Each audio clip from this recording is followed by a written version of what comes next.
네, 여러분 반갑습니다. 시바쌤입니다. 자, 오늘은 한전 2026년도 상반기에 어떻게 나왔는지 한번 분석해 보도록 하겠습니다. 그래야지 이제 하반기 대응법까지 알 수 있겠죠. 이번에도 흉노족이 왔는지, 흉노족 왔는지 한번 알아보겠습니다. 첫 번째, 저는 결론부터 말하는 거 좋아하죠. 결론부터 말씀드리면 똑같아요. 변한 게 없어요. 그러니까 의사소통은 비문학 독해 어휘어법이 나왔고, 수리는 응수 자료에서 뭐 비용 산출 문제 같은 거, 그 다음에 문제 해결은 조건 추리나 선택 문제, 뭐 논리 퍼즐 문제들이 나왔고, 자원 관리는 모듈형과 최적화 문제들, 막 계산하고 배치하고 뭐 이런 문제들이 나온 거예요. 그래서 원래 이게 이제 한전에서 출제되던 유형들이고, 그게 그냥 똑같이 나왔다, 변화가 없다라고 보시면 돼요. 근데 이제 이런 분들이 계세요. 피듈이라는 사람도 있던데요. 시중에서 피듈을 말할 때 저는 두불이라고 생각을 해요. 그러니까 말씀하시는 게 똑같은 피듈을 말하는 게 아닌 경우가 많아요. 그러니까 어떤 분들은 그냥 모듈형이랑 핏세트형 문제랑 섞어서 나오면 이게 피듈이다, 이렇게 표현하시는 분들이 있고, 어떤 분들은 이 기관의 지문이나 실용 문서가 빽빽히 나와 있고 자료 해석 위주, 그러니까 이거 실무 그 능력 평가하는 것 같은 시험, 그게 피듈이다, 이렇게 이제 표현하시는 분들이 있는데, 휴노가 이제 1번 유형입니다. 1번 유형. 요거죠, 요거. 모듈형이랑 핏세트형이 섞여 있는 유형이죠. 그러니까 그냥 피듈이라고 하는 거예요. 그래서 일반적인 봉투 모의고사라고 생각을 하시면 됩니다. 그냥 다 섞여 있는 거죠. 다 섞여 있는 거. 그럼 이제 제가 처음에 이제 보여드렸는데, 그 흉노라고 얘기를 많이 해요. 흉노족 있잖아요. 우리 역사 배울 때. 그러니까 오랑캐죠. 그러니까 왜 흉노라고 그러느냐. 흉노의 특징을 좀 말씀드리면은, 사실 의사소통이나 수리 문제 같은 경우에는 막 평이한 난이도거든요. 우리가 그냥 그 봉투 모의고사에서 볼 수 있는 그냥 중정도 난이도, 그 정도로 출제가 되는데, 특히나 상반기 한전은 난이도가 좀 더 쉬웠던 편이에요. 근데 이게 휴노가 출제하는 NCS의 특징이 문제 해결에서 막 조건 추리 선택 문제랑 자원 관리에 막 최적화 유형 있잖아요. 막 인적 자원 배치, 비용의 계산, 유불리 판단, 요거가 굉장히 복잡하게 나와요. 굉장히 복잡하게 나오기 때문에 이것 때문에 시험이 어렵다. 그러니까 다른 유형이 쉬운 건 생각 안 하고 이런 것들이 어려웠다. 그래서 와, 여기 시험 너무 어렵다, 이렇게 이제 생각을 하시는 거거든요. 근데 이번 상반기를 보면 이런 문제조차도 좀 순한 맛이었어요. 이건 좀 생각을 해봐야 될 게, 한전이 계속해서 이 난이도일지 하반기에도, 아니면은 상반기만 이런 건지, 이거는 좀 고민이 필요할 것 같아요. 다만 출제 기조가 바뀐 건 아니에요. 유형은 그냥 그대로 나온 거예요.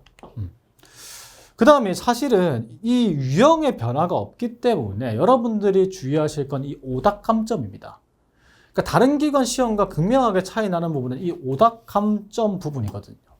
그러니까 보통 우리가 시험의 전략은, 저는 NCS 항상 말할 때 다 푸는 시험이 아니라고 얘기해요. 3분의 2 정도만 풀고 나머지는 찍어도 합격선 근처까지는 갈 수 있거든요. 근데 그게 안 되는 게 이 오답 감점이 있을 때죠. 그러니까 내가 3분의 2 정도로 풀었어요. 그러면 이제 66.6점이잖아요. 그럼 나머지 찍어서 70점대 맞출 수가 있는 건데, 이건 그게 안 된다고요. 왜? 찍어서 못 맞추면 이것보다 아래로 떨어지니까요.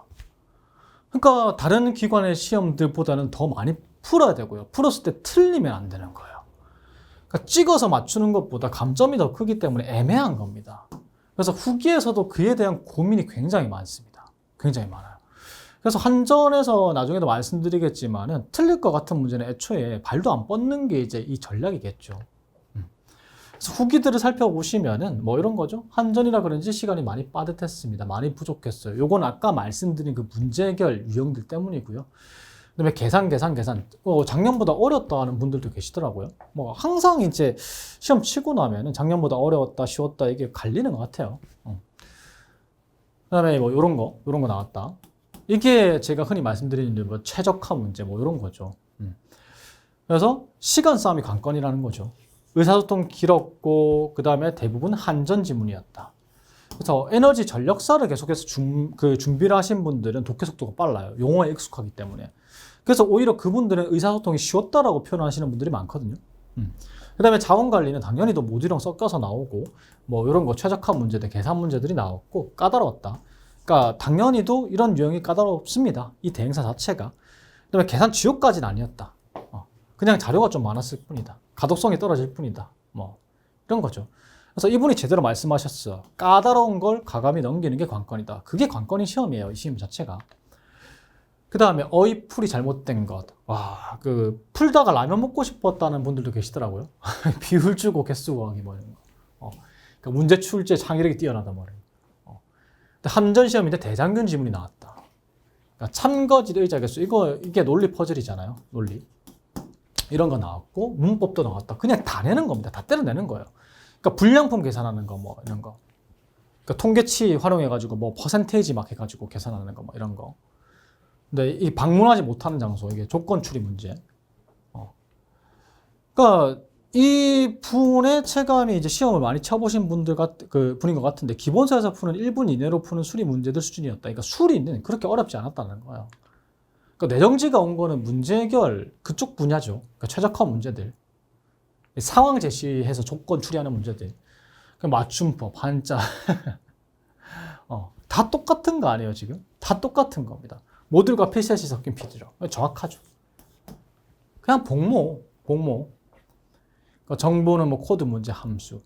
사실 이제 휴노가 함수 거의 뭐 성애자들이죠, 얘네들이. 함수 문제 꼭 나오고, 뭐 썸이프 뭐 이런 것들. 조건부 확률, 뭐 어법어휘, 뭐 이런 거. 엑셀 문제가 많다. 그러니까 엑셀 문제를 주로 많이 내요. 얘네들이 정보 같은 데서는. 다 똑같은 겁니다. 근데 이제 응용수리 비중이 좀 높은 직렬도 있었거든요. 그러니까 응용수리 문제가 네 문제였다. 네 문제면 진짜 높은 거죠. 다른 대행사들에 비해서. 오답감점에 대한 고민이죠, 이런 거. 그래서 이런 것들이 나오는 겁니다. 어떤 느낌인지 아시겠죠? 어떤 시험인지. 그래서 결론을 말씀드리면은 어떻게 대응할지, 이게 너무 많은 유형들이 있습니다. 사실 다른 대행사에 비해서 너무 많은 유형들이 나오는 거예요. 그러니까 다 때려 넣는다고 보시면 되거든요. 근데 이걸 갖다가 어떻게 다 공부할지가 아니라 다 공부 안 해도 되고요. 이거는 사실 생각하면은 내가 풀지 말지를 결정해야 되고, 오답감점도 있기 때문에 나중에도 설명드리겠지만 풀었을 때 무조건 맞춰야 되거든요. 그러니까 선택과 집중이 중요해요. 사전에 그냥 전략을 짜고 들어가야 돼요. 나는 이건 풀 거고 이런 유형은 안 풀 거다, 이걸 갖다가. 그래서 이제 이런 게 있죠. 이게 전체 유형을 정리해 놓은 건데, 지금 파란색 부분은 단기간에 안 되거든요. 이거는 루틴과 반복이 성적을 올려주는 부분들이에요. 그러니까 자료 해석 같은 경우에 많이 풀어봐야죠. 이게 패턴이 있잖아요. 특히나 조건 추리 같은 거, 이런 거. 대안 선택하고 이런 것들 있잖아요. 이런 것들은 전부 다 패턴이 있거든요. 그러니까 평가표 문제부터 시작해서 뭐 인적 자원에 점수가 있고 막 그거 배치하는 거, 그런 문제 전부 다 패턴이 있어요. 출제 패턴이. 그래서 이런 거는 패턴이 있기 때문에 많이 풀면 그 패턴에 익숙해지고 풀이 속도가 빨라질 수밖에 없어요. 자연스럽게 정확한 위치의 정보를 막 캐내거든요.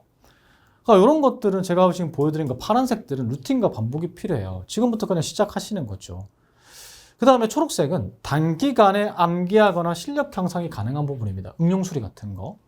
그러니까 막 고난이도가 나오는 건 아니라고 그랬죠. 그 다음에 논리 퍼즐, 막 명제나 참거짓이나 배열 배치 문제 같은 거. 그 다음에 자원관리 모듈형 같은 경우. 이런 것들은 암기거나 거의 암기 형태죠. 그러니까 풀이법을 암기하는 것도 암기니까요. 그래서 푸는 방법이 있는 요 두 가지 유형과 암기하는 요거 유형.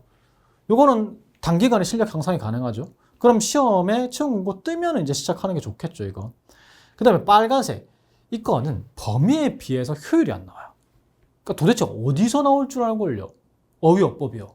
그러니까 어휘는 쉬워요. 단어인데 이게 또 휴노가 단어 좀 이상한 거 뭐 많이 내거든. 묘령 뭐 이런 거 내거든요. 그래서 사실은 여러분들이 어휘력이 좀 많이 부족하긴 해요. 전 세대에 비해서 한자 단어 같은 경우에. 근데 저걸 도대체 뭘 보고 공부해요, 저거? 국어 사전 보고 공부할까요? 이건 아니잖아요. 그러니까 어법도 도대체 어디서부터 어디까지 공부할까요? 뭐 고등학교 수준 화자? 아니면 KBS 뭐 한국어 능력 시험? 그러니까 얘들은 투자 시간 대비 효율이 극히 이제 저하되는 유형인 거예요.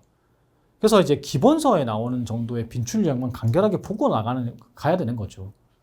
반포기 유형입니다. 그래서 이거 루틴으로 좀 시간이 좀 남았다, 지금 내가. 그러면 루틴으로 가져가시고 시험 직전에 채용 공고 뜨고 나서부터는 이 부분을 집중해야 되겠죠. 이게 올바른 전략이라고 볼 수 있겠죠. 그 다음에 이제 중요한 게 오답감점의 존재라고요.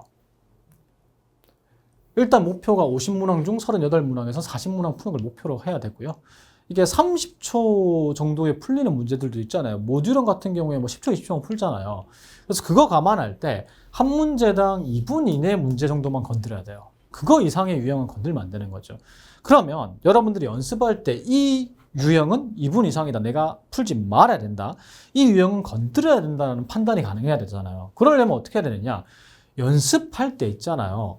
한 문제 한 문제 풀 때 걸리는 시간을 재시고요.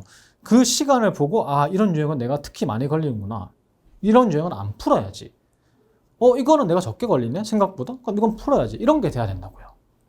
그리고 찍으실 때도 경우의 수가, 그러니까 이게 다른 기관 시험도 많이 치시다 보니까 무의식적으로 찍어요. 마킹하고 있어요. 그러니까 경우의 수가 3가지인 거는 아예 풀지 않는 그런 연습을 하셔야 되는 거죠.